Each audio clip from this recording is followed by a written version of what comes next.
The morning light filtered through the kitchen blinds the same way it had for 37 years, cutting golden strips across the oak table where Margaret and I used to share our coffee. I sat alone now, same chair, same blue ceramic mug with the tiny chip on the handle that she'd refused to throw away. "It gives it character," she'd say, running her thumb over the imperfection the way she did with everything broken that still had use left in it. I wrapped my fingers around the warm porcelain and looked out at the backyard where her rose garden still bloomed, though not with the same precision it once had. The automatic sprinkler system I'd installed last spring kept the plants alive, but it couldn't replicate Margaret's gentle touch, the way she'd whisper to each bush like it was a dear friend who needed encouragement. The house settled around me with its familiar creaks and sighs. 43 years we'd lived here, raised Ethan from a gap-toothed boy who collected baseball cards to a man with his own family and mortgage payments. Margaret had chosen this place, walking through rooms that smelled of sawdust and possibility. "This is where we'll grow old," she'd announced, as if the decision had been made by something larger than either of us. She'd been right, of course. We had grown old here. I just hadn't expected to finish the job alone. The grandfather clock in the hallway chimed 8 times, each note echoing through rooms that felt too large for one person. Margaret's sewing room still held her half-finished quilts draped over the cutting table, like conversation pieces she'd return to finish someday. The guest bedroom stayed ready for visits that came less frequently each year. Every corner of this house carried her fingerprints, her choices, her laughter. I'd built most of the furniture myself, back when my hands were steadier, and my back didn't remind me of every ladder I'd climbed, every beam I'd lifted, the kitchen cabinets with their smooth, dovetailed joints, the built-in bookshelves where Margaret arranged her mysteries and gardening magazines in perfect rows, the mahogany desk in the study where she'd balanced our checkbook every month, her handwriting neat as printed text. The gravel driveway crunched under tires, a sound I'd grown to recognize from any room in the house. Through the window, I saw Ethan's black SUV pulling up beside my old Ford. He stepped out wearing a charcoal gray suit, perfectly pressed, the kind that costs more than I used to spend on clothes in a year. His hair was shorter than I remembered, touched with silver at the temples that made him look distinguished rather than aging. Behind him, Sarah emerged from the passenger side, my daughter-in-law, though she'd never seemed comfortable with that title. She wore a cream-colored coat that probably cost more than my monthly Social Security check, her blonde hair swept back in one of those casual styles that takes an hour to achieve. From the back seat, 2 older figures unfolded, Gerald and Patricia Monroe, Sarah's parents, whom I recognized from the wedding photos that still sat on Margaret's dresser. The 4 of them stood in my driveway like a delegation. Gerald adjusted his sport coat and surveyed the property with the calculating gaze of a man appraising real estate. Patricia clutched a leather handbag and whispered something to Sarah that made my daughter-in-law nod with satisfaction. I opened the front door before they could knock. Old habits from my construction days. Better to meet whatever's coming on your own terms. "Dad?" Ethan's smile was bright and brittle. "You look good." "Ethan," I stepped back to let them pass. "Sarah, Mr. and Mrs. Monroe." Gerald's handshake was firm, almost aggressive. Patricia offered her cheek for an air kiss I didn't give. Sarah smiled with her mouth, but not her eyes. The hallway suddenly felt crowded, filled with perfume and aftershave, and the particular tension that comes when people want something they haven't asked for yet. "Coffee?" I offered, because Margaret had trained me to be a host, even when I didn't feel like one. "This won't take long," Ethan said, which should have been my first warning. We gathered in the living room. Them on the sofa Margaret had reupholstered in soft green fabric, me in my reading chair with its view of the backyard. Gerald's eyes roamed the room, taking inventory. He lingered on the stone fireplace I'd built by hand, the custom-built entertainment center, the hardwood floors Margaret and I had refinished together one humid summer. "Beautiful place," Patricia said, but her tone suggested she was already planning changes. "It was Margaret's vision," I said. "She had ideas about everything, down to which trees to plant so they'd frame the view just right." Sarah shifted uncomfortably. She'd never known how to respond when I mentioned Margaret. Some people freeze when confronted with grief, as if death might be contagious. "That's actually what we wanted to talk about," Ethan said. He sat forward, elbows on his knees, hands clasped, the posture of a man delivering important news. "The future of this place, I waited. In construction, you learn that silence is often more powerful than words. People will fill quiet spaces with more truth than they intended to share. Sarah's parents are in a difficult situation, Ethan continued. Their lease is up next month, and with Dad's retirement, he gestured toward Gerald, who nodded gravely as if confirming a tragedy. We've been looking at senior communities, Gerald said, but the good ones have waiting lists. And the costs. He spread his hands in a gesture of helplessness. This house has so much space, Sarah added, her voice soft but insistent. More than you need, really. We thought maybe it would make sense for everyone if they moved in here, just temporarily, until they find something permanent. The words hung in the air like smoke. I could feel them watching my face for signs of weakness or compliance. But I'd spent 40 years managing construction crews, negotiating with contractors, staring down building inspectors who thought they could intimidate an old man with a clipboard. My expression didn't change. I see, I said finally. We'd help with expenses, of course, Patricia offered brightly.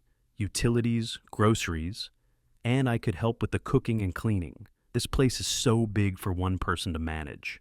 We thought, Gerald said, his voice carrying the practiced warmth of someone accustomed to getting his way through persistence rather than charm. It might be good for you too. Company, people to talk to, someone around if you need help with anything. I looked at each of them in turn, Ethan's eager smile, Sarah's calculated concern, Gerald and Patricia's entitled expectation. 4 pairs of eyes watching me, waiting for me to crumble, to accept their logic, to make their lives easier by sacrificing my own. And if I said no? I asked quietly. The question caught them off guard. Gerald and Patricia exchanged glances. Sarah's smile faltered. Ethan's jaw tightened in a way I remembered from his teenage years, when he'd been caught in a lie and was calculating his next move. Dad, he said, his voice taking on the patient tone you'd use with a child, be reasonable. You're 71 years old. This house is too big, too much work. What if you fell? What if something happened and there was no one around to help? What if it did? We worry about you, Sarah said, though she'd never shown any evidence of worry before. Living out here alone, rattling around in all this space. Wouldn't it be nice to have family close by? Family. The word sat strangely in the air between us. I thought about Margaret's definition of family. People who showed up not when they needed something, but when you did. People who remembered your coffee preference and asked about your doctor appointments and called just to hear your voice. Let me think about it, I said, standing. The meeting was over, whether they realized it or not. Of course, Ethan said, though his smile had lost some of its wattage. Take your time. We just wanted to plant the seed. They filed out with the same organized efficiency they had arrived with, leaving behind the lingering scent of Sarah's perfume and the weight of their expectations. I watched from the window as they climbed back into the SUV, their body language stiff with disappointment. When the sound of their engine faded, I walked through the house slowly, seeing it with new eyes, not as my home, but as they might see it, square footage to be allocated, rooms to be claimed, space to be managed. The dining room where Margaret and I had hosted Christmas dinners became a potential bedroom. Her sewing room became storage. The study where I paid bills and read my books became an office for Gerald's important business. The transformation was nauseating. In Margaret's desk, I found the folder where she'd kept our important papers in neat labeled files. Insurance policies, property deeds, investment statements, all the documentation of a life lived responsibly. I pulled out the deed to the house and spread it on the desk, reading every word as if seeing it for the first time. The house was mine, bought and paid for.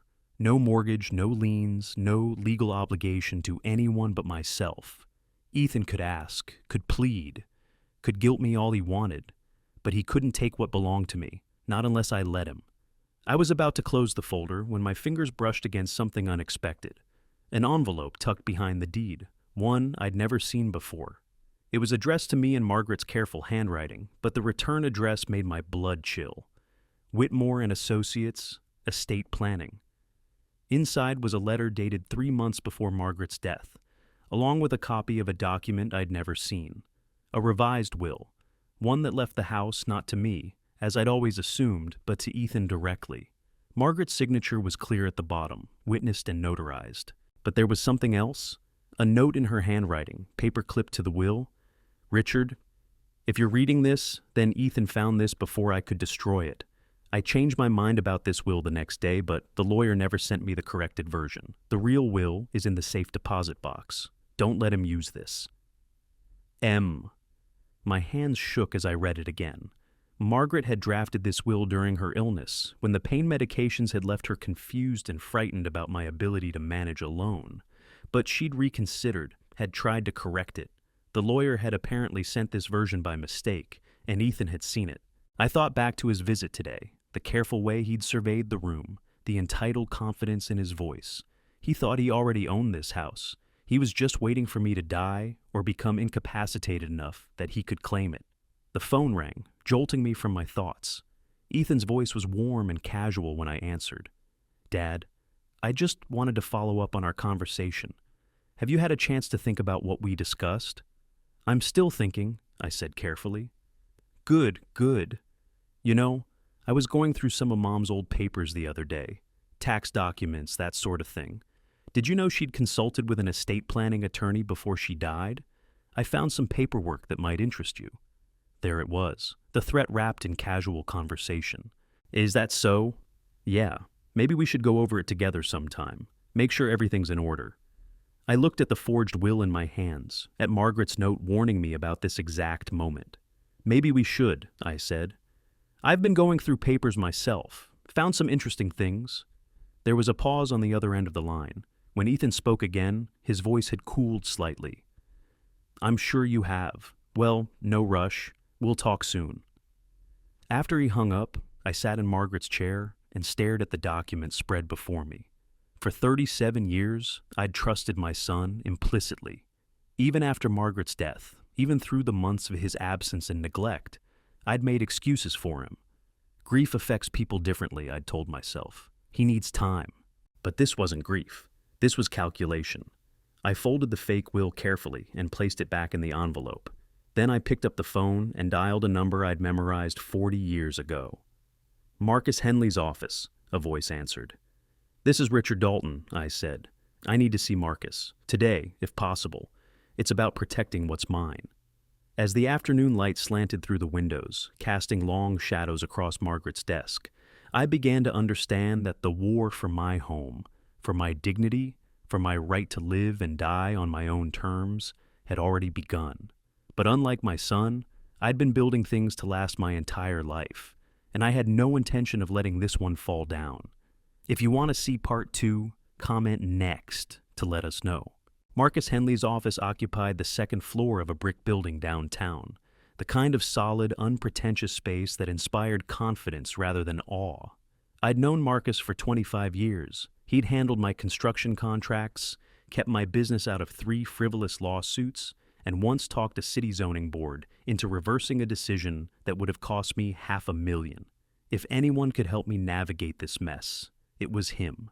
He stood when I walked in, his handshake as firm as I remembered. The years had silvered his hair completely, but his eyes were still sharp behind wire-rimmed glasses. Richard, he said, settling behind his cherry wood desk. It's been too long. How are you holding up?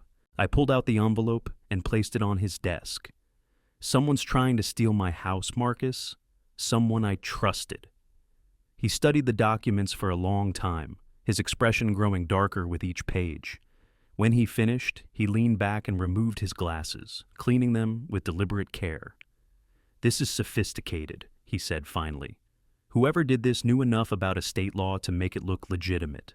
The dates, the witness signatures. If I didn't know Margaret personally, I might have believed it myself. But you did know her. I did, and I know she came to see me 2 weeks before she died to make absolutely certain her final will was ironclad. She was worried about exactly this scenario. Someone challenging her wishes after she was gone. Relief flooded through me like cool water. So, the real will is in the safe deposit box, just like her note says, and it leaves everything to you, with Ethan as beneficiary only after your death. She was very specific about that. I thought about Margaret in those final weeks, weak from the cancer but still sharp, still protecting me even as her own strength faded. She'd seen something in Ethan that I'd been too blind or too hopeful to notice. What do I do about this? I gestured toward the fake will. Marcus smiled grimly. We set a trap. If Ethan tries to use this document, we'll have him for fraud and forgery. But Richard, his voice grew serious. Are you prepared for what that means? If we pursue this legally, it won't be a family disagreement anymore. It'll be a criminal case. I thought about Ethan's voice on the phone, the calculated threat disguised as concern. About the way he'd looked at my house today, already dividing it up in his mind. He made his choice when he decided to steal from me, I said. I'm just making mine. That evening I drove to Riverside Cemetery where Margaret rested beneath a simple granite stone. I brought fresh flowers, white roses, her favorites, and sat on the small bench I'd installed beside her grave. The October air was crisp, carrying the scent of dying leaves and distant wood smoke. He's not the boy we raised, I told her quietly. I don't know when he changed or how I missed it, but you saw it, didn't you? That's why you wrote that note. A cardinal landed on her headstone, bright red against the gray granite. Margaret had always said cardinals were messengers, carrying news between this world and the next. I chose to take this one's presence as confirmation. I'm going to fight him, I said. Not with anger, not with bitterness, but I'm going to protect what we built together. The cardinal tilted its head as if listening, then flew away into the gathering dusk. Back home, I made myself a simple dinner and sat at the kitchen table with a yellow legal pad, making lists the way I'd done when planning construction jobs. At the top of the first page I wrote, "What I know." Underneath, I cataloged facts with methodical precision. The fake will, Ethan's behavior today, his knowledge of papers he shouldn't have seen, the timeline of Margaret's illness and death. On the second page, what I can prove. Here the list was shorter but solid. Marcus's testimony about Margaret's real wishes, the forged will itself, which would show signs of tampering under expert examination, the safe deposit box contents, which would contradict Ethan's version of events. On the third page, what I need to do. This was the most important list. Secure the real will from the safe deposit box. Document any future attempts by Ethan to pressure or threaten me. Prepare for the possibility that Sarah's parents' housing crisis was manufactured to give them leverage. As I worked, memories surfaced unbidden. Ethan at 8, helping me frame the addition to this very kitchen. His small hands steady as he held boards for me to nail. At 16, sullen and argumentative, but still showing up every Saturday to help with whatever project I had going. At 25, nervous and proud in his wedding tuxedo, asking me to be his best man because you taught me what it means to be a man. When had that changed? When had I stopped being his father and become his target? The phone rang, interrupting my thoughts. Sarah's voice was honey sweet when I answered. Richard, I hope I'm not calling too late. I just wanted to follow up on today's conversation. It's fine, Sarah. I was thinking, maybe we approach this wrong. Maybe instead of my parents moving in permanently, we could start with just weekends. Give everyone time to adjust. I could hear the strategy in her voice, the careful calibration. Start small, establish precedent, then expand. It was exactly what I'd do if I were trying to take possession of someone else's property. That's thoughtful of you, I said, but I think I need some time to consider all the options. Of course, but Richard, her voice took on a note of urgency. Dad's health isn't good. The stress of this housing situation is really affecting him. We're worried about what might happen if we can't find a solution soon. Another manipulation. Create a crisis, make it urgent, force a decision before I could think clearly. I'm sorry to hear that, I said. I hope he feels better soon. After I hung up, I sat in the quiet house and let myself feel the full weight of what was happening. This wasn't just about property or money. It was about respect, about dignity, about the right to live my final years on my own terms. They saw me as an obstacle to be managed, a problem to be solved. But I'd spent my life solving problems, building houses, managing crews, turning blueprints into reality. And now I had a new project, protecting everything Margaret and I had worked for. I walked through the house one more time before bed, turning off lights, checking locks, performing the small rituals that had become second nature. In the living room, I stopped before the mantelpiece where our wedding photo sat in its silver frame. Margaret at 23, radiant in her grandmother's dress. Me at 25, stunned by my good fortune in convincing this remarkable woman to spend her life with me. I won't let them win, I promised her image. Whatever it costs, whatever it takes. The grandfather clock chimed 11 times as I climbed the stairs to our bedroom. I'd been sleeping alone for 3 years now, but tonight the empty space beside me felt less like loneliness and more like resolve. Tomorrow would bring new challenges, new pressure from Ethan and his allies. But tonight, for the first time since Margaret's death, I felt like the man she'd married, someone who built things to last, someone who didn't back down when the work got hard. The war for my home had begun in earnest, but I'd been preparing for it longer than my enemies knew, and I had no intention of losing. The morning after Sarah's call, I woke before dawn with the kind of clarity that comes after a sleepless night spent thinking. I made coffee in the pre-dawn quiet and sat at Margaret's desk, studying the fake will by lamplight. Every detail told a story. The watermark on the paper, the ink that was just slightly too blue, the witness signatures that looked practiced rather than natural. Whoever had created this forgery was skilled, but they'd made one crucial mistake. They'd assumed I was too grief-stricken or too trusting to look closely at the details. In construction, details are everything. A foundation that's off by an inch will bring down the whole structure eventually. At 8 o'clock sharp, I drove to First National Bank. Betty Morrison had been handling my accounts for 15 years, and she led me personally to the safe deposit box room. Inside the long metal box were the treasures of a lifetime: Margaret's jewelry, birth certificates, my discharge papers from the Army, and there, in a sealed envelope marked Final Will and Testament, the real document. I read it twice to be certain. Everything was exactly as Marcus had said. The house, the accounts, the small investment portfolio Margaret had carefully built over decades. All of it left to me, with clear instructions that Ethan would inherit only after my natural death. No provisions for early transfer, no language that could be twisted to suggest I was incapable of managing my own affairs. At the bottom, in Margaret's careful handwriting, was a codicil I'd never seen. Richard has been my partner in everything for 47 years. He knows my heart better than I know it myself. Whatever decisions he makes about our home and our possessions will reflect my wishes, because his wishes and mine have always been the same.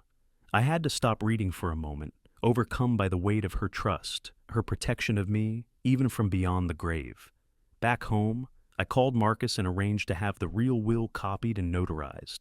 Then I did something that would have seemed paranoid a week ago. I installed a small security camera in my study, positioned to capture anyone who might try to access Margaret's desk. If Ethan had been through those papers once, he might try again.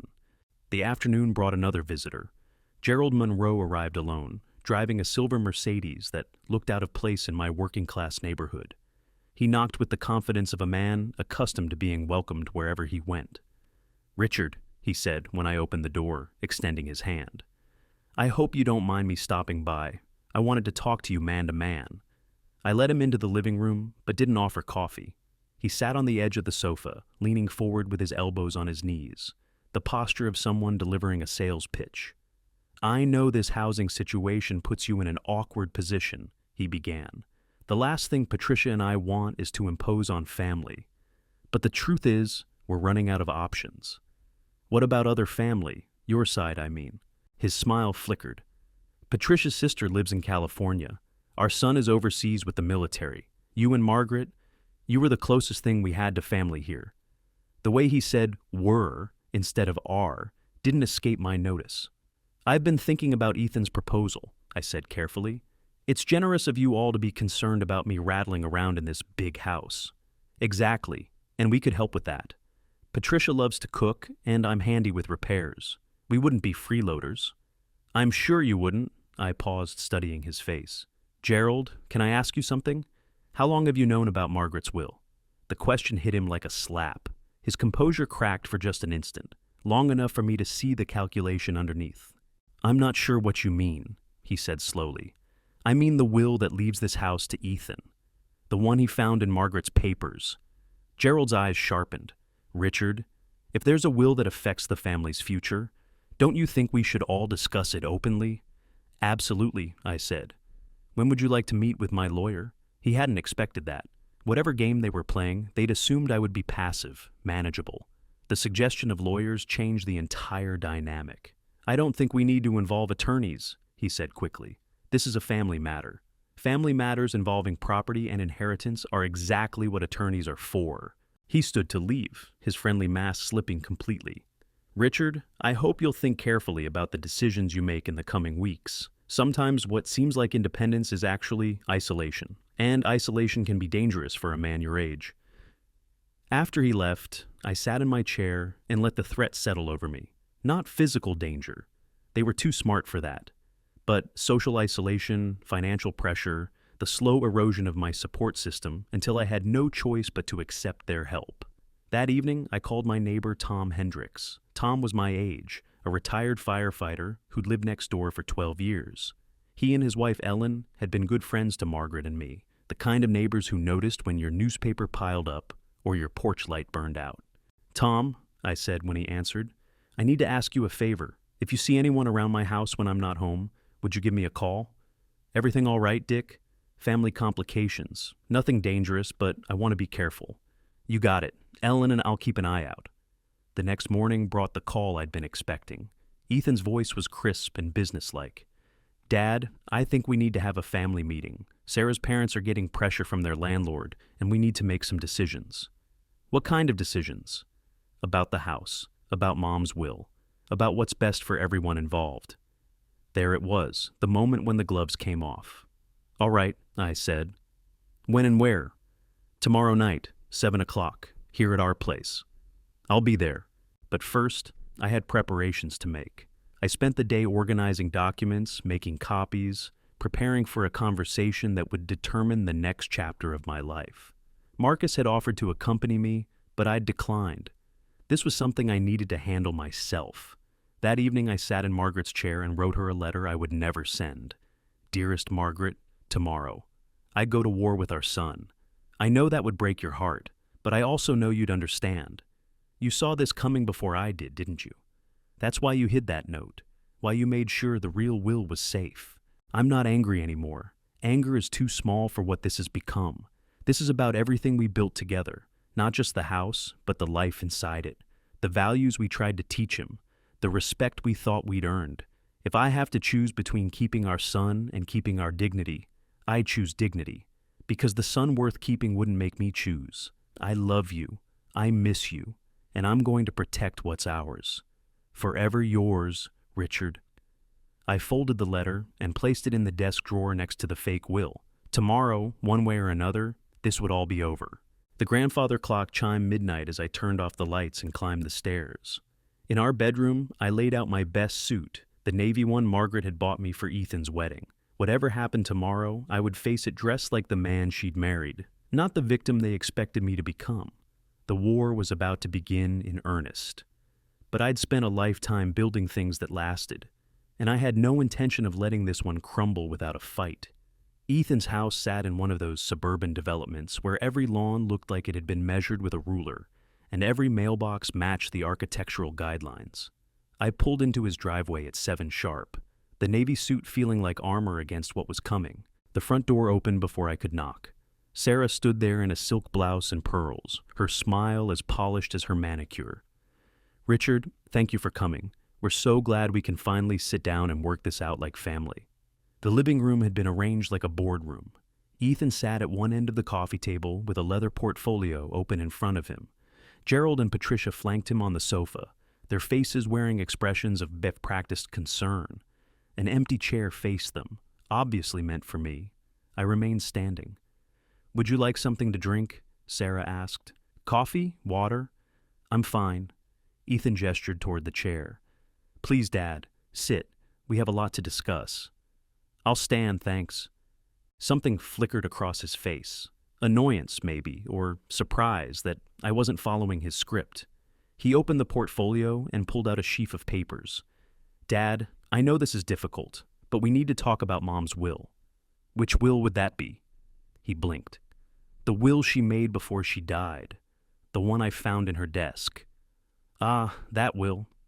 I reached into my jacket pocket and pulled out the fake document. "You mean this one?" The temperature in the room seemed to drop 10 degrees. Patricia's mouth fell open slightly. Gerald leaned forward, his eyes sharp with calculation. Sarah's smile finally slipped. But it was Ethan's reaction that told me everything I needed to know. No surprise, no confusion about why I had the document. Just the tense stillness of someone whose careful plan had just been derailed. "Where did you get that?" he asked quietly. "From Mom's desk. The same place you got it, I imagine." "Dad, we need to discuss what this means for—" "What it means," I interrupted, "is that someone in this room is a liar and a thief." The words hung in the air like a challenge. Gerald started to stand, but I held up my hand. "Sit down, Gerald. I'm not finished." To my surprise, he sat. I walked slowly around the coffee table, the document in my hand. This is a very good forgery. Professional quality. The paper, the typeface, even the witness signatures. Someone put real effort into this. "Forgery?" Sarah's voice was barely a whisper. "Oh yes. You see, I had the privilege of knowing my wife for 47 years. I was with her when she made her real will. I was there when she specifically told the lawyer that this house should stay with me until my natural death." I stopped in front of Ethan. "But someone thought they could improve on Margaret's wishes." Ethan's jaw was rigid. "Dad, you're confused. That document is fake." I pulled out the real will and placed it on the coffee table beside the forgery. "This is the real one, notarized, witnessed, and filed with Marcus Henley's office. Would you like to compare signatures?" The silence stretched taut as a wire. Patricia's breathing was audible in the quiet room. Gerald's hands clenched and unclenched on his knees. Finally, Sarah spoke. "Ethan, what is he talking about?" But Ethan wasn't looking at his wife. He was staring at me with an expression I'd never seen before. Cold, calculating, and completely without remorse. "How long have you known?" he asked. "Long enough. And you said nothing. I wanted to see how far you'd go, how deep this betrayal ran." I gestured toward Gerald and Patricia. "I wanted to see who else was involved." Gerald found his voice. "Now see here, Richard. If there's been some misunderstanding, the only misunderstanding I said was mine. I misunderstood what kind of man my son had become." I pulled out my phone and showed them the screen. "You should know that this entire conversation is being recorded, and that copies of both wills, along with a full explanation of tonight's events, are already in the hands of my attorney." The room erupted. Sarah stood so quickly she knocked over her water glass. Patricia began speaking rapidly in a voice too high and shrill to be coherent. Gerald's face turned an alarming shade of red, but Ethan just sat there, watching me with those cold eyes. "You think you're so clever," he said finally, "but you're just a stubborn old man who can't accept that the world has moved on without him. Maybe, but I'm a stubborn old man who still owns his own house." He stood then, moving close enough that I could smell his expensive cologne. "This isn't over, Dad. That house is worth $800,000. That's money that should be helping the family, not sitting empty while you rattle around alone, talking to pictures of a dead woman." The mention of Margaret was like a match to gasoline. Every muscle in my body tensed, but I kept my voice level. "Your mother left me that house because she trusted me to know what to do with it. And I do know." "What's that supposed to mean?" I smiled for the first time since entering their house.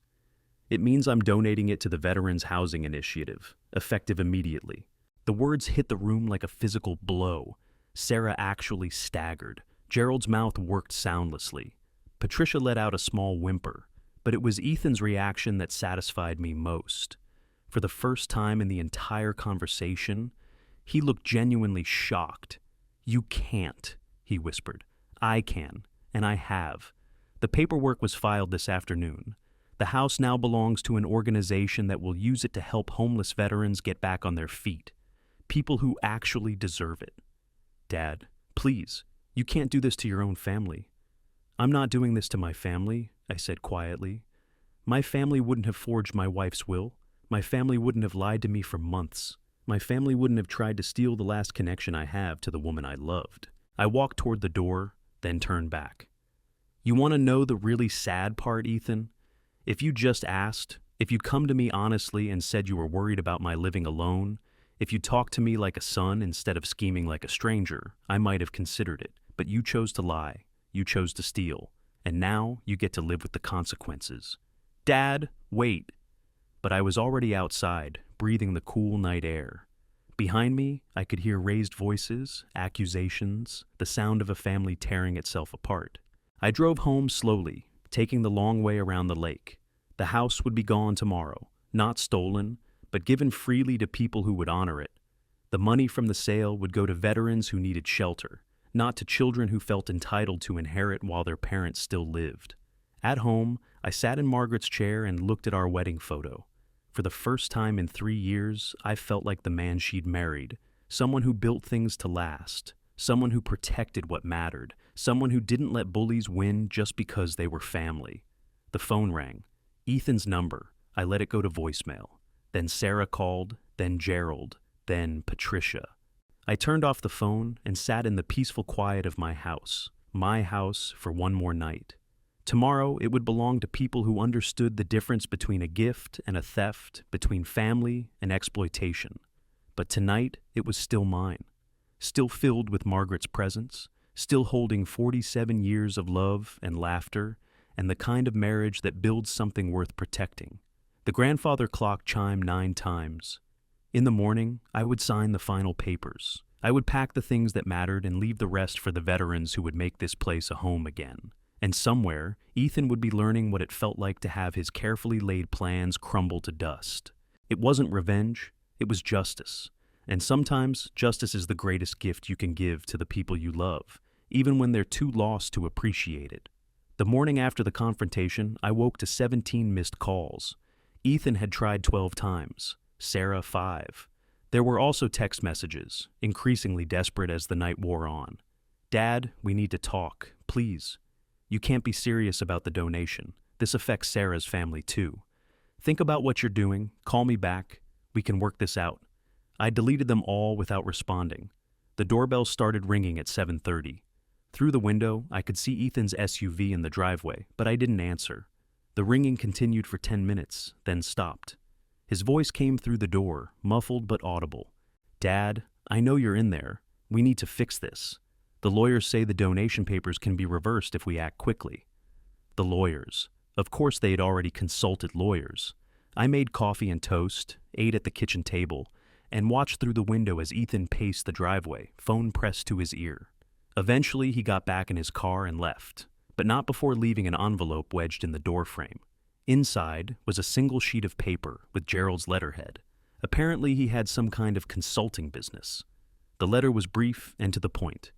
"Richard, let's be reasonable about this. The housing market is complicated, and decisions made in anger often have consequences we don't anticipate. I've spoken to several real estate attorneys who believe your donation may not be legally binding given the circumstances. More importantly, you should know that Sarah is pregnant. We hadn't planned to share this news yet, but given the current situation, we thought you should know that your grandchild's future is being affected by your decisions. Please reconsider. For the sake of family. Gerald Monroe. Pregnant." I read the letter twice, feeling the weight of the revelation. My first grandchild, and they were using it as leverage in a property dispute. The cynicism of it took my breath away. I folded the letter and added it to the growing file of documentation I was keeping. Then I called Marcus. "They're already trying to reverse the donation," I told him. "Expected. How are you holding up?" "They tell me Sarah's pregnant." Marcus was quiet for a moment. "And how does that make you feel? Like they think I'm stupid enough to believe that changes what they tried to do." "Good man. Richard, I need you to know, the donation is ironclad.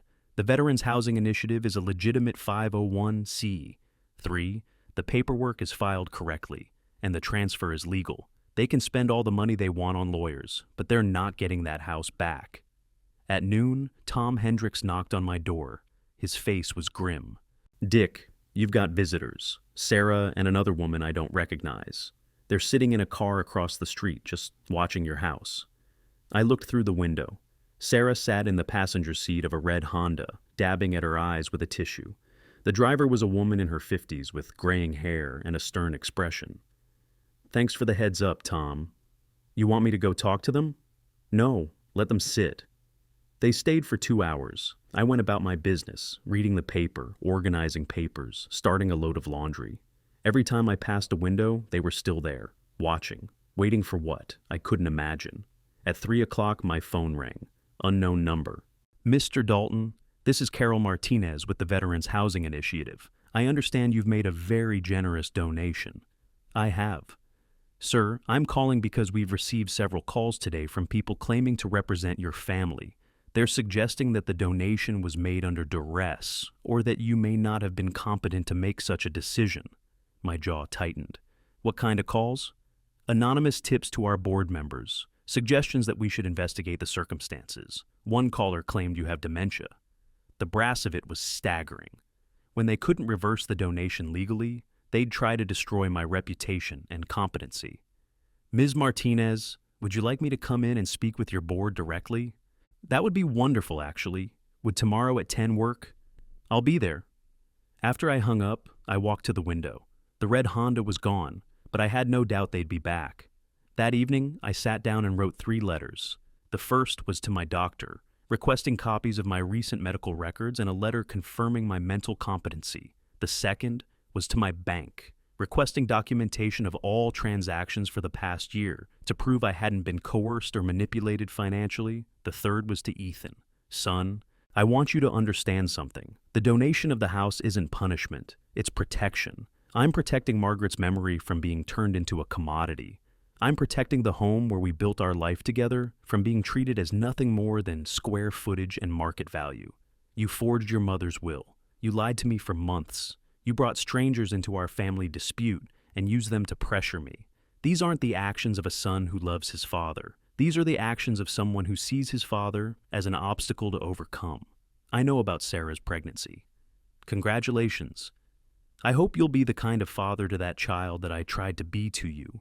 Someone who teaches the difference between what you want and what you deserve. The house is gone. It belongs to people who will use it to help other people, not to enrich themselves. That decision is final. If you want a relationship with me going forward, it will be on new terms. No more manipulation. No more lies. No more treating me like I'm incompetent or irrelevant. I'm not angry anymore, Ethan, but I'm not available to be anyone's victim either. Dad. I sealed the letter and left it on the kitchen counter. I would decide tomorrow whether to send it. The Veterans Housing Initiative occupied a modest office building downtown, the kind of place where the carpet was worn but clean and the coffee was strong but free. Carol Martinez was a woman in her 40s with calloused hands and direct eyes, someone who'd clearly seen her share of hard situations. Mr. Dalton, she said, standing to shake my hand. Thank you for coming in. I have to say, your donation is one of the most generous we've ever received. It's what my wife would have wanted. I'm sure it is, but I need to ask, have you been under any pressure from family members regarding this decision? I pulled out the folder I'd prepared.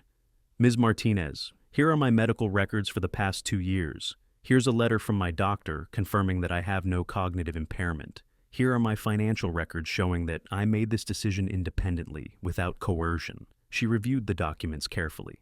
This is very thorough. I've been in business for 40 years. I know how to document my decisions.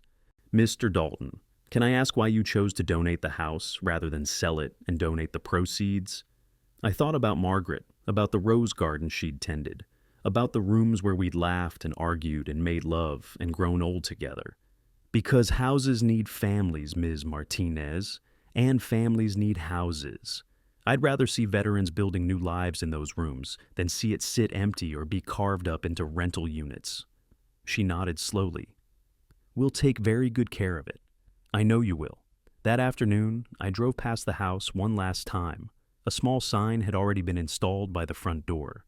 Future site of Veterans Transitional Housing. A gift from the Margaret and Richard Dalton Family Trust. They'd use both our names. Margaret would have liked that. I parked across the street and sat for a while, remembering. Our wedding day, when we'd driven past this house, and Margaret had made me stop so she could look at it. Someday, she'd said, when we can afford it. It had taken us 10 years to save enough for the down payment, another 15 to pay it off completely. Every month's payment had been a choice.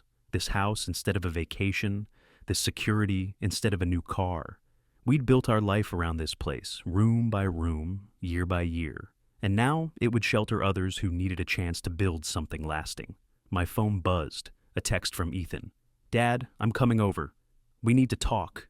I looked at the message for a long moment, then typed back, "No, please." Sarah's crying. "Mom and Dad are furious. You're destroying the family." I didn't destroy it. I revealed it. No response came back.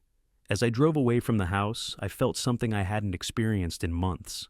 Lightness. Not the absence of weight, but the presence of purpose. I'd protected what mattered. I'd honored Margaret's trust. I'd refused to be a victim of my own family's greed. The war was over. I'd won it not through anger or revenge, but through the simple act of giving away what others had tried to steal. And in giving it away, I'd kept the only part that really mattered, the knowledge that some things are worth protecting, even from the people you love most. 3 weeks after signing the donation papers, I moved into a small apartment downtown, 2 bedrooms, 1 bath, with a view of the park where Margaret and I used to walk on Sunday afternoons. It wasn't much, but it was mine, bought with my own money, untouchable by anyone who thought they knew better than I did about how to live my remaining years. The apartment came furnished with the basics, but I'd brought a few things from the house. Margaret's rocking chair, our wedding photo, the grandfather clock that had marked time through 47 years of marriage. The Veterans Housing Initiative had been generous about letting me take personal items, understanding that a house becomes a home through the accumulation of memories, not square footage. I was unpacking books when the building superintendent knocked on my door. Walt Kowalski was a man my age, thick around the middle, with permanently stained fingers from a lifetime of fixing things. "You the fellow who donated that big house to the vets?" he asked. "I am." He nodded approvingly. "Good for you. My boy served 2 tours in Iraq, came back with demons. Took him 3 years to find steady housing." He paused. "You need anything? Anything at all? You just holler. Man who does right by veterans gets taken care of around here." It was the first time in months someone had looked at me with genuine respect instead of calculation. That evening, Carol Martinez called with an update. "Mr. Dalton, I wanted you to know we've had 3 families apply for placement in your house. All veterans, all with children. The renovations should be complete by Christmas." "What kind of renovations?" "Nothing structural. We're dividing it into 3 separate units. Each family will have privacy, but they'll share common areas. The kitchen will serve all 3 units, and we're converting your wife's sewing room into a child care space." I closed my eyes, imagining children's laughter in rooms that had been silent too long. She would have loved that. "There's something else. The families wanted to do something to thank you. They're planting a small garden in the backyard, flowers and vegetables. One of the wives is a master gardener. She asked if she could try to save your wife's roses." My throat tightened. "Tell her yes. Margaret always said roses were like people. They just need the right care to bloom again." After we hung up, I sat in Margaret's chair and opened the evening paper. On page 3 was a small article. "Local man's donation creates housing for veterans." The piece was brief but accurate, mentioning the Veterans Housing Initiative and the upcoming renovations. At the bottom was a quote from Carol Martinez. "Mr. Dalton's generosity will provide stable housing for 3 military families. This is exactly the kind of community support our veterans deserve." My phone rang. Ethan's number. I let it go to voicemail, but this time I listened to the message. "Dad, I saw the article in the paper. People are talking. Sarah's embarrassed. Her parents are furious. How could you make our family business public like this?" His voice carried the whine I remembered from his teenage years. "We need to meet. This has gone far enough." I deleted the message without responding. The next morning brought an unexpected visitor. Tom Hendricks stood in the hallway outside my apartment, holding a covered casserole dish and wearing an uncomfortable expression. "Ellen made you this," he said, offering the dish. "Tuna noodle. She remembers it was Margaret's favorite." "That's very kind. Would you like to come in?" He glanced around the small apartment, taking in the sparse furniture and boxes still waiting to be unpacked. "Nice place. Quiet. It suits me." We sat at the small kitchen table, and Tom accepted a cup of coffee. He stirred it slowly, clearly working up to something. "Dick, I probably shouldn't tell you this, but I thought you should know. Your son's been by the old house 3 times since you moved out, just sitting in his car staring at it. The house doesn't belong to him. I know that, but he doesn't seem to get it. Yesterday he got out and walked around the yard, looking in windows. I almost called the police." "You should have." Tom nodded. "If he shows up again, I will. But, Dick, he hesitated. Ellen's been talking to some of the other neighbors. Word is, his wife's parents are spreading stories about you, saying you were manipulated by the veterans group, that you weren't thinking clearly when you made the donation. I felt a familiar tightness in my chest, but it wasn't the physical kind that sent me to the emergency room. This was anger, clean and cold. Let them talk, I said. The paperwork speaks for itself. That afternoon, I drove to Marcus Henley's office. He looked up from his desk with concern when I walked in. Richard, I've been getting calls. Someone's trying to build a case that you were coerced into making the donation. Who? A lawyer named Hamilton Morse, expensive firm, the kind that specializes in estate disputes. He's asking questions about your mental state, your medical history, whether anyone was pressuring you. I sat down across from his desk. What did you tell him? The truth, that you're one of the most competent men I know, that the donation was your idea entirely, and that if he continues this harassment, I'll file a complaint with the Bar Association. Will that stop them? Marcus leaned back in his chair. Richard, they're fishing. They're hoping to find something, anything, that will let them challenge the donation, but they won't find it because it doesn't exist. What about the forged will? What about it? They can't use a document they created illegally to prove you were mentally incompetent. If anything, it proves they're the ones who can't be trusted. I left Marcus's office feeling more secure, but also more tired. This should have been over. The house was gone, legally and irrevocably. But they wouldn't let it go, couldn't accept that their careful manipulation had failed. That evening, I was reading in Margaret's chair when someone knocked on my apartment door. Through the peephole, I saw Sarah standing in the hallway, alone. She looked smaller than I remembered, her usual polish replaced by exhaustion. I opened the door, but didn't invite her in. Richard, she said, her voice barely above a whisper. Please, can we talk? What about? About the baby, about family, about fixing this before it's too late. She was showing now, just barely, her hand resting protectively on her stomach. For a moment, I felt the pull of biology, the grandfather's instinct to protect and provide. But then I remembered the forged will, the coordinated pressure campaign, the lawyer making calls about my mental competency. Sarah, congratulations on the pregnancy. I hope you have a healthy baby. Richard, please. But my relationship with that child will depend entirely on what kind of parents you and Ethan choose to be. If you raise a child who believes lying and stealing are acceptable when you want something badly enough, then I won't be part of that child's life. Her eyes filled with tears. It doesn't have to be this way. You're right. It didn't have to be this way, but your husband forged his mother's will and you went along with it. That's not a mistake, Sarah. That's who you are. I started to close the door, but she put her hand against it. The house.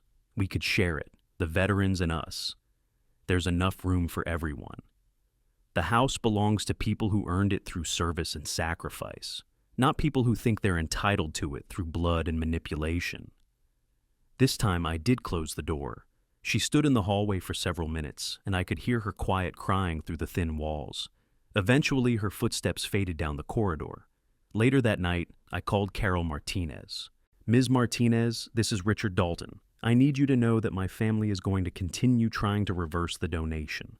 They've hired an expensive lawyer, and they're spreading rumors about my mental state. Mr. Dalton, I want you to know, the board met about this yesterday. We've dealt with family challenges before, unfortunately. We're prepared to defend the donation legally if necessary. What does that mean? It means we have lawyers too. Good ones. And we have something your family doesn't have, the truth. After we hung up, I sat in the quiet apartment and felt something I hadn't experienced in years. The peace that comes from knowing you're on the right side of a fight. Not the winning side, the right side. Outside my window, the park was empty except for a few joggers following the lighted paths. Normal people living normal lives, unburdened by the kind of family drama that had consumed my last few months. Tomorrow would bring new challenges, new attempts by Ethan and his allies to undo what I'd done. But tonight, I was a man who'd kept his promises, to his wife, to his own principles, and to the veterans who would soon make a home in the place where Margaret and I had been happy. The grandfather clock chimed 10 times. Its sound different in this smaller space, but still steady. still marking time with the same dignity it had shown for 40 years. Some things I realized traveled well: love, integrity, the determination to do right even when it cost you everything. These things didn't require a big house or a perfect family. They just required a man willing to stand his ground when it mattered most. And I was still standing.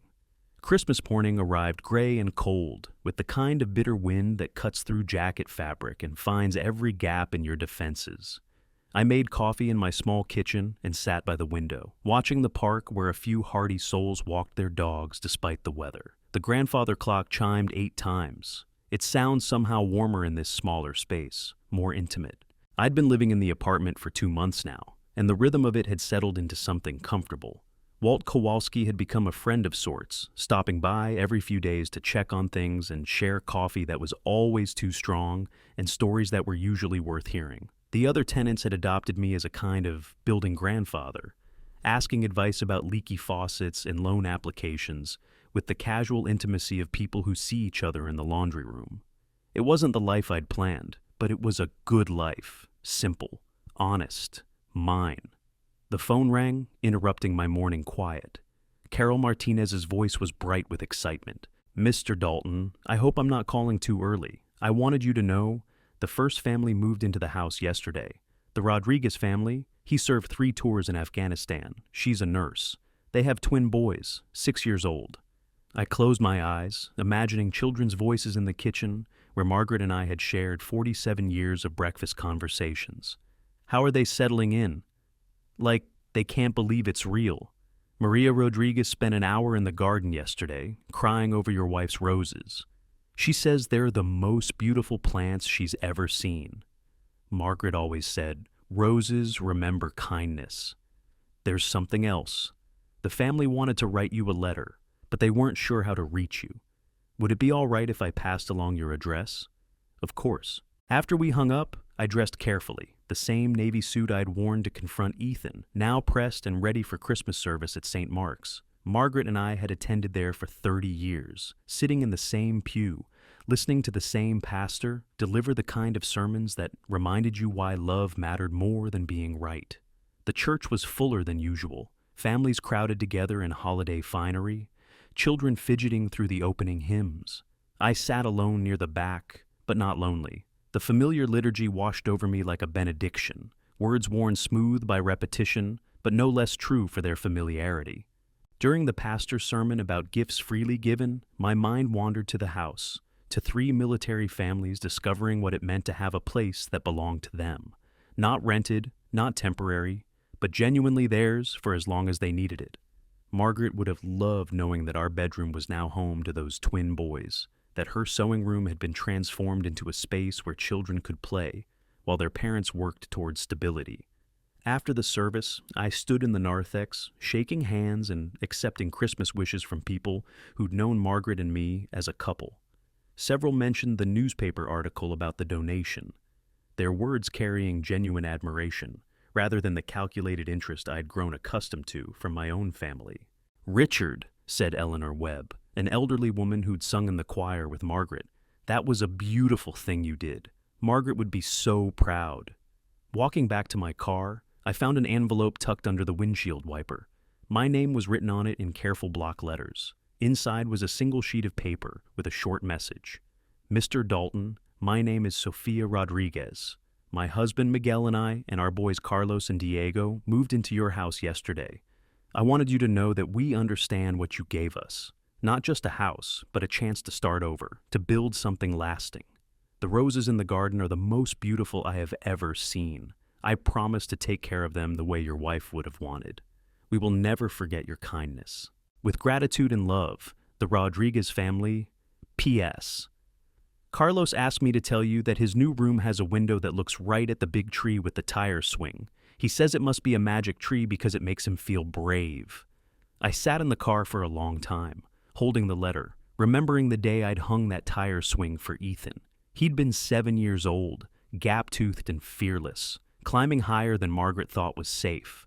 Now it would make another little boy feel brave, would hold another generation of dreams and scraped knees, and the kind of memories that last a lifetime.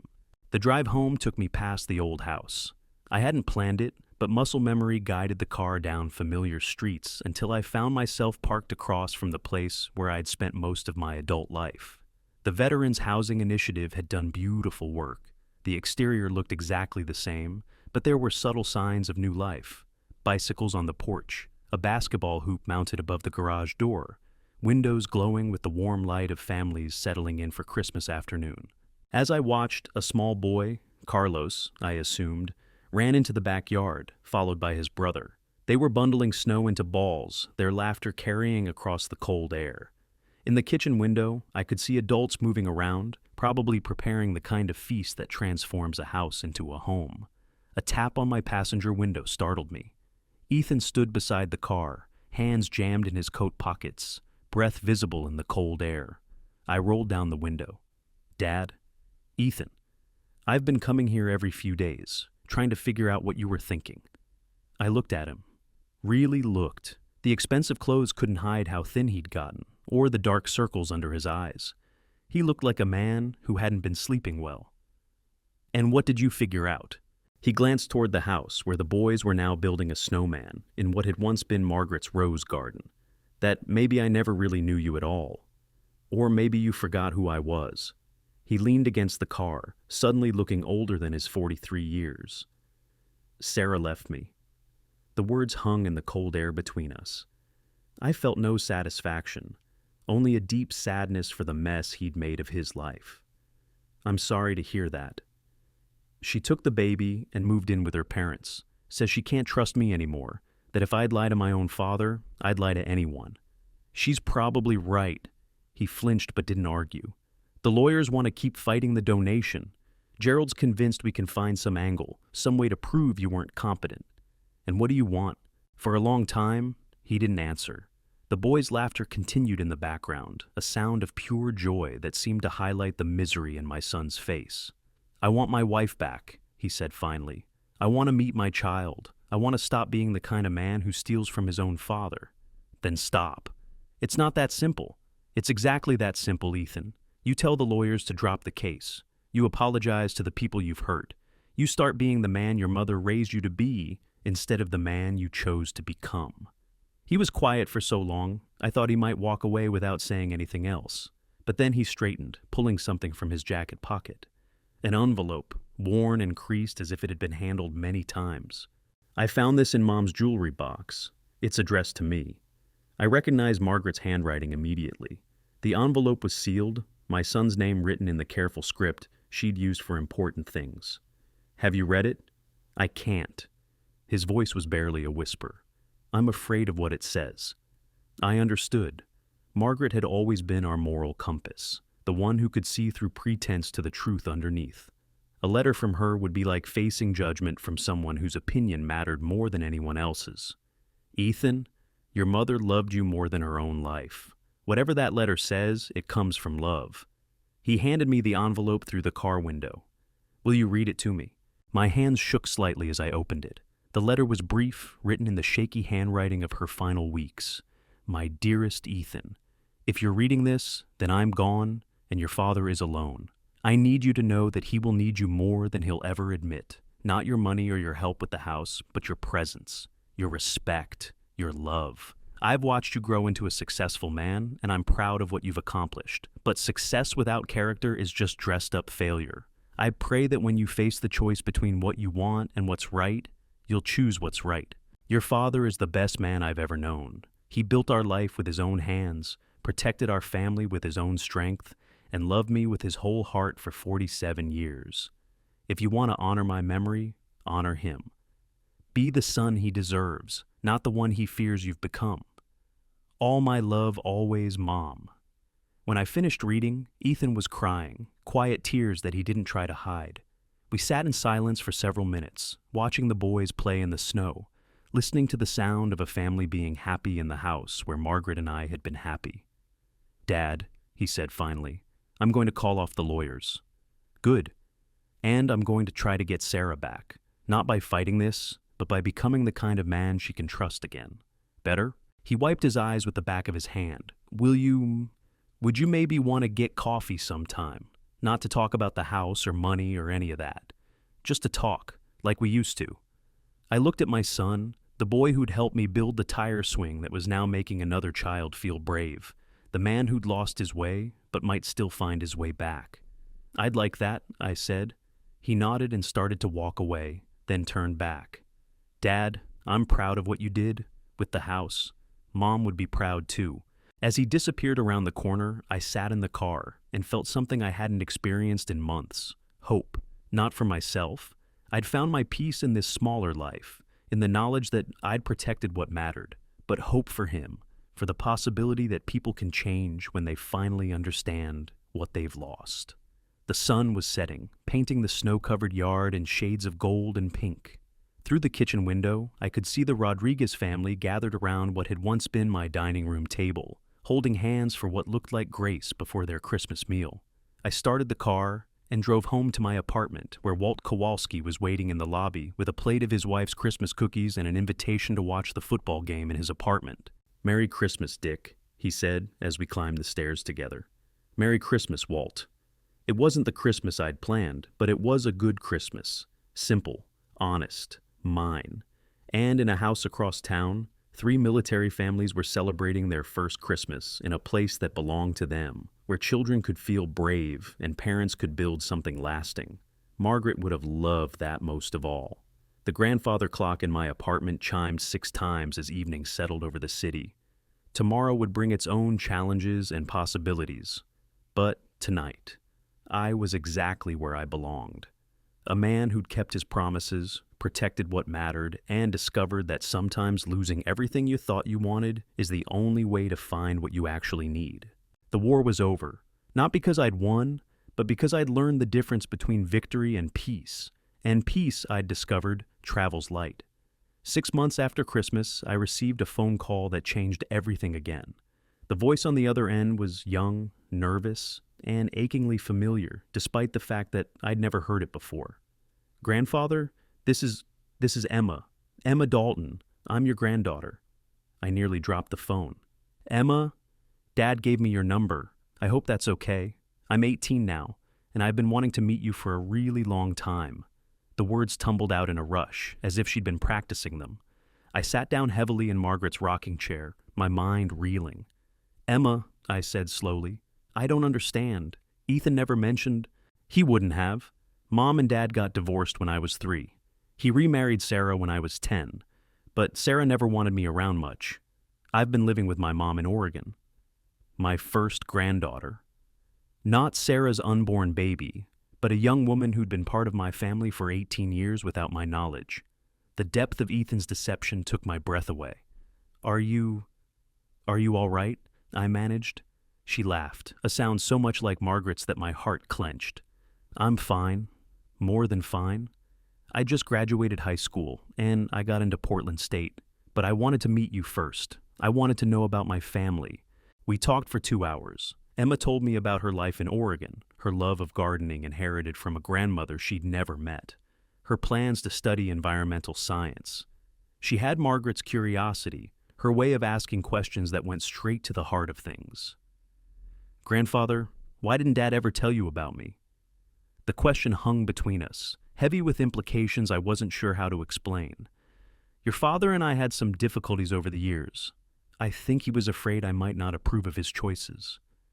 But you would have wanted to know me, right? Emma, I would have moved heaven and earth to know you." The silence that followed was full of lost years, missed birthdays, conversations that should have happened but never did. "Can I come visit you?" she asked finally. "I have money saved from my job. I could fly out next month." "Yes," I said without hesitation. "Yes, you can come visit."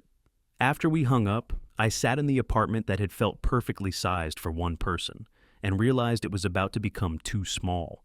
But it was a good kind of too small, the kind that comes from life expanding rather than contracting.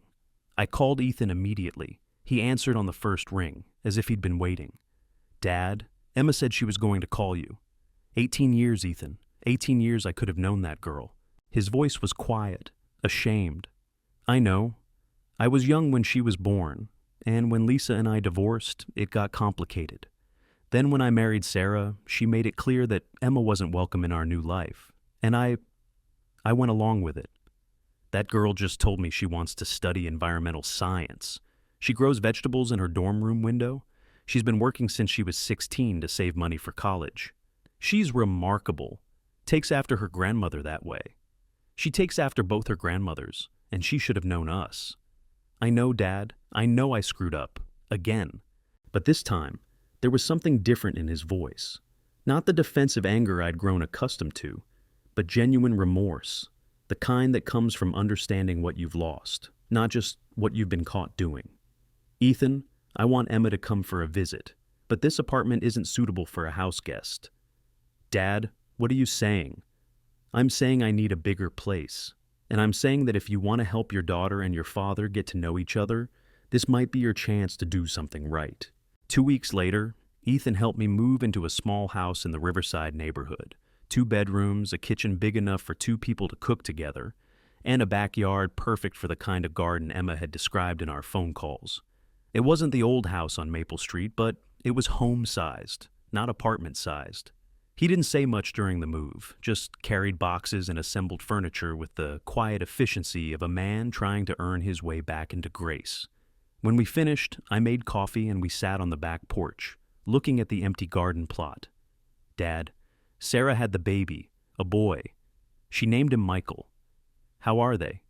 She's doing well, still living with her parents. We're talking again about co-parenting, about maybe trying to rebuild something. And what about Gerald and Patricia?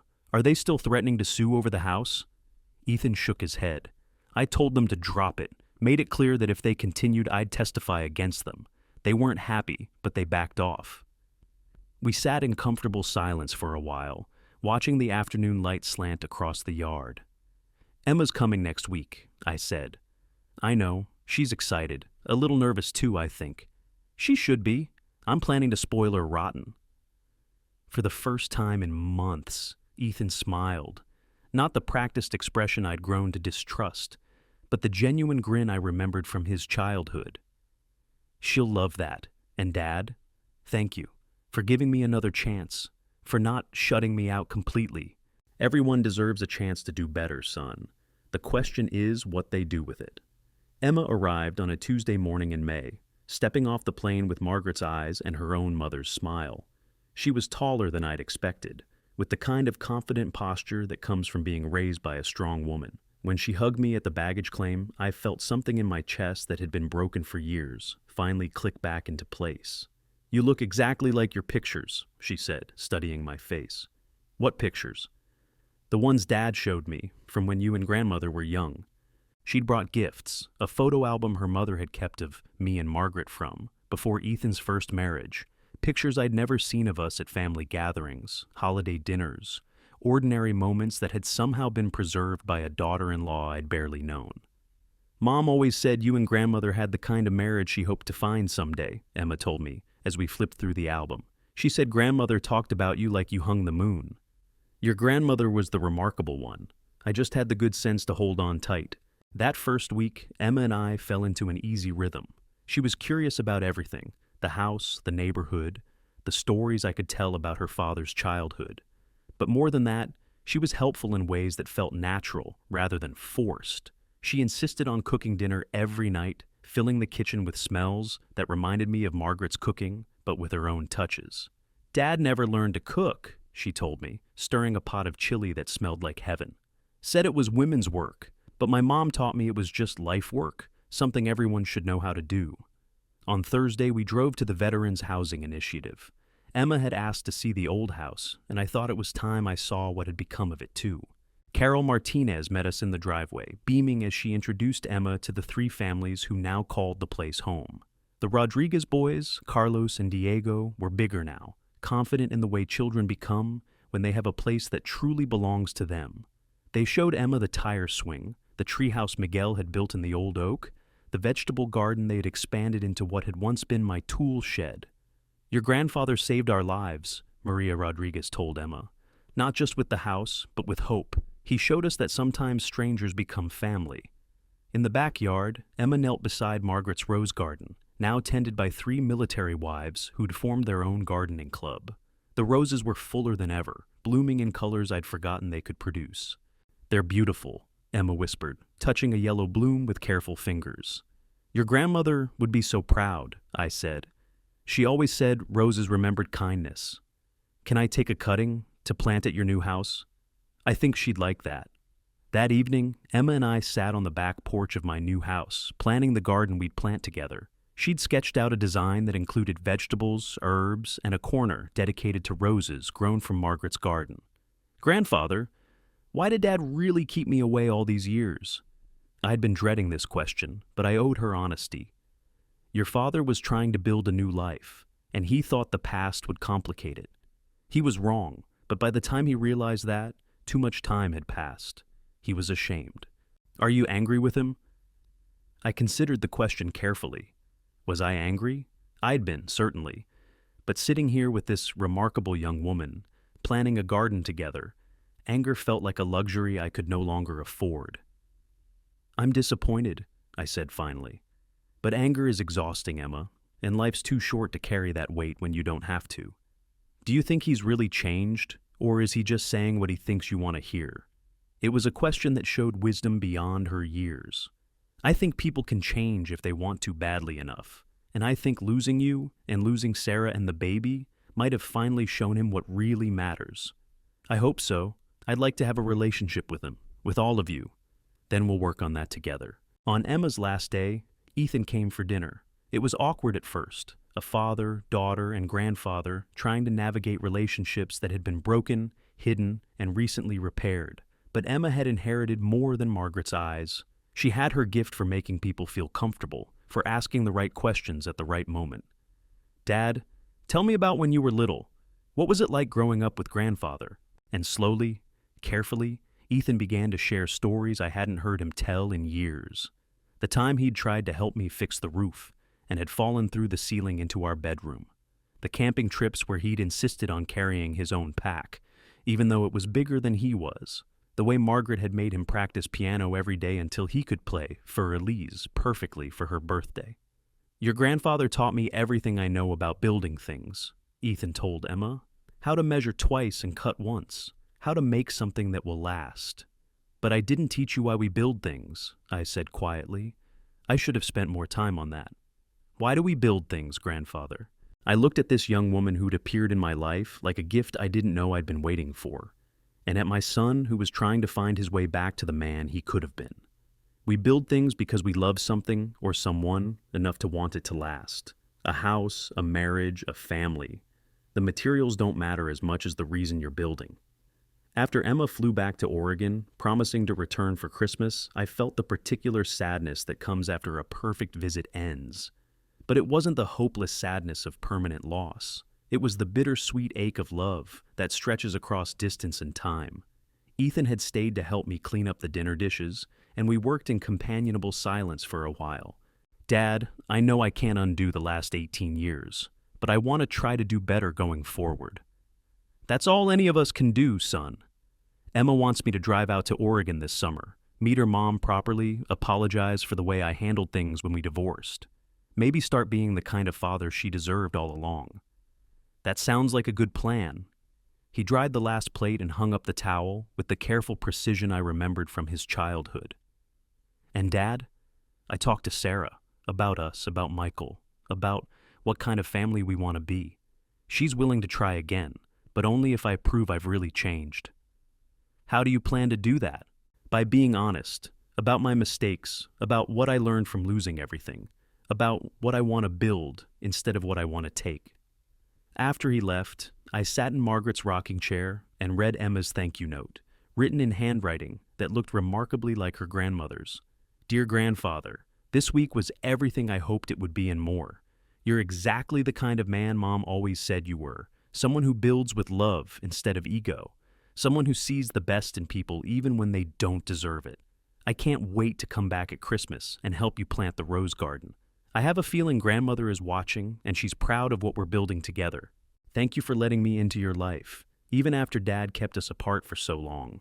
Thank you for showing me what real strength looks like. All my love, Emma P.S. I think Dad is really trying to change. Give him time. Some things grow slowly, but they last longer when they do. The summer passed quietly. I tended my small garden, read books I'd been meaning to get to for years, and had regular phone calls with Emma. Ethan visited every few weeks, sometimes bringing updates about his efforts to reconcile with Sarah, sometimes just to help with yard work or as share a meal.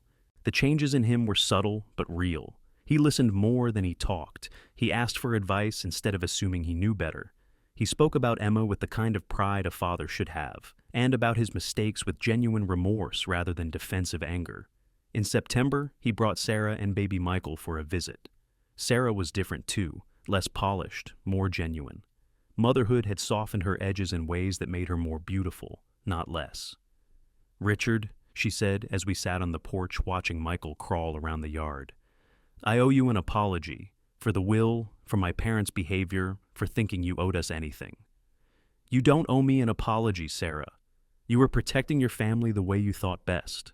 "No, I was being greedy, and I was letting other people's greed influence me. I'm not proud of that." Michael had discovered the rose bushes Emma and I had planted, and he was reaching for the blooms with the fascination of a child encountering beauty for the first time.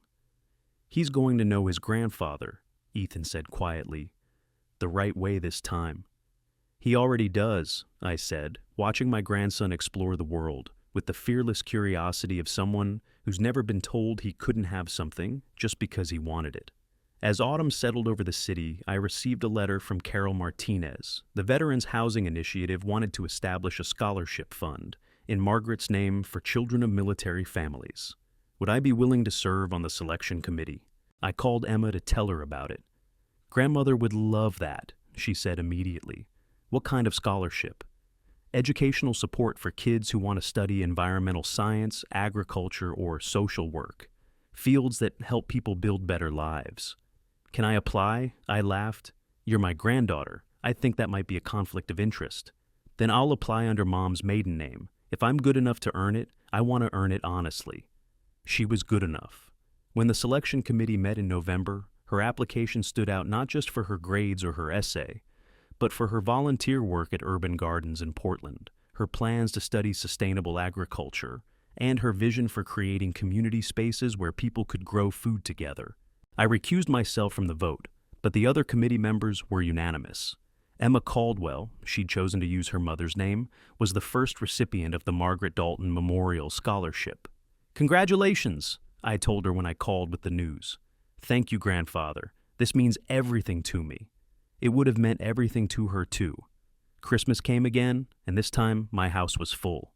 Emma flew in from Oregon, bringing her mother Lisa, whom I met properly for the first time.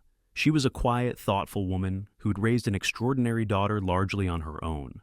Ethan and Sarah came with Michael, who was walking now and had inherited his grandfather's curiosity about how things worked. We cooked together, shared stories, and looked through photo albums that spanned 3 generations.